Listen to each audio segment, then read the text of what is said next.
Hello friends, so today I'm back with a new question, and the topic question for today's video is enumerate the difference between proteoglycan and glycoproteins.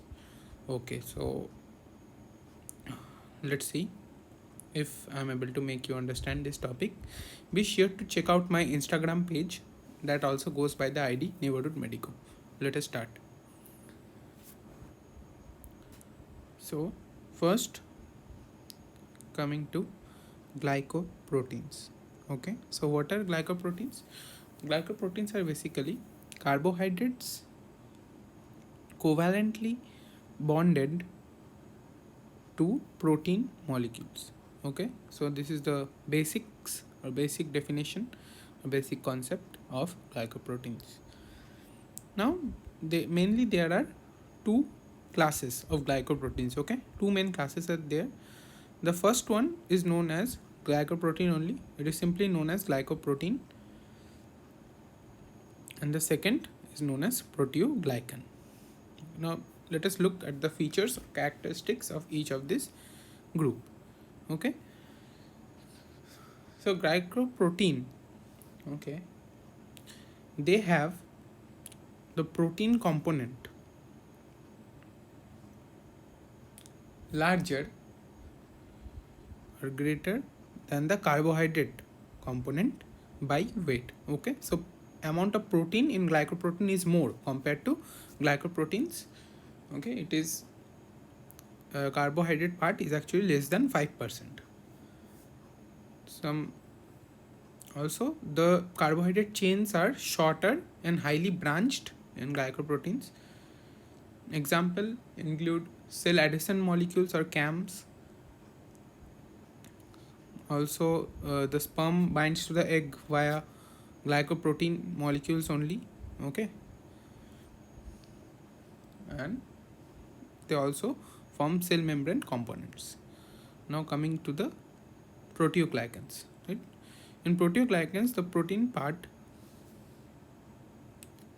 is conjugated to a type of polysaccharide. Okay, what are proteoglycan? The polysaccharide here is known as glycosaminoglycans. Okay, I have discussed about glycosaminoglycans or GAGs in previous videos. I will provide a link at the end.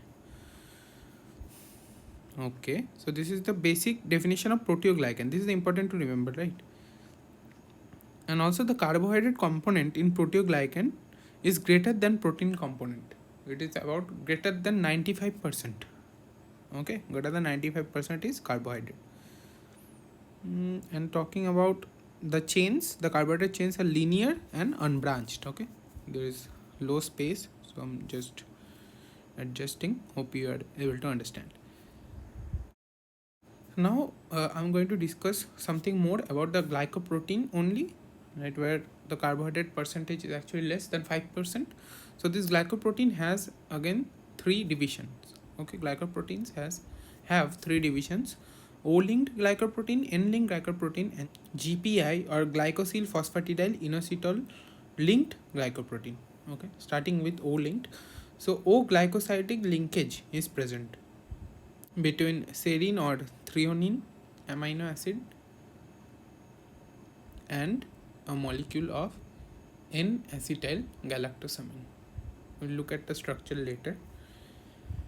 Now, N-acetyl galactosamine. Coming to the N-linked, so as the name suggests, here N-glycosidic linkage is present between amide nitrogen of asparagine, right? If you see the structure, it will become more clear, and N-acetyl glucosamine. Okay, so in N-linked, N-acetyl glucosamine is present, and O-linked N-acetyl galactosamine is present. Now in GPI linked, simply one or more proteins are linked to plasma membrane via a carbohydrate or polysaccharide.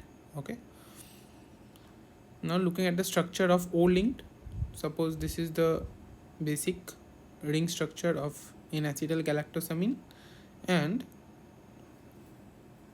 at this position, via an oxygen, this will be attached to the amino acid serine.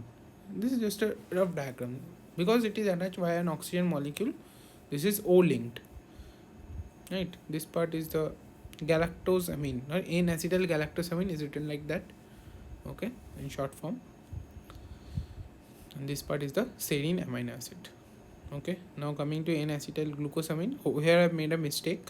It is glucosamine, not galactosamine. So here, as you can see, an amide linkage is present, right? The attachment is via nitrogen. Okay, this amino acid is asparagine. Okay, amino acid is asparagine, and this is N-acetyl glucosamine. GLC is for glucosamine, NAC N-acetyl, and this is asparagine. Okay, hope up to this much everything was clear. Now coming to the proteoglycans part, some more details. I'm just going to show the basic structure of proteoglycans. So coming to the basic structure of proteoglycan, in the center, each of these blue beads actually represent an amino acid. So in the center, middle part is known as the core protein, right? It is actually embedded in the cell membrane usually, and there is the N terminal lies towards the extracellular space, and C terminal lies towards the cytoplasmic side. Okay, and to these core proteins will be attached series of trisaccharides or tetrasaccharides. These are known as core trisaccharides or core tetrasaccharides. Okay, and to these core tetrasaccharides there will be attached glycosaminoglycans. So all this structure, right, numerous are present, and together this is known as the proteoglycan. Okay, and this part is the core protein, that is the core trisaccharide, and at the end there is glycosaminoglycan. So thank you for watching. If you have watched till the end, please do subscribe to my channel. See you in the next video.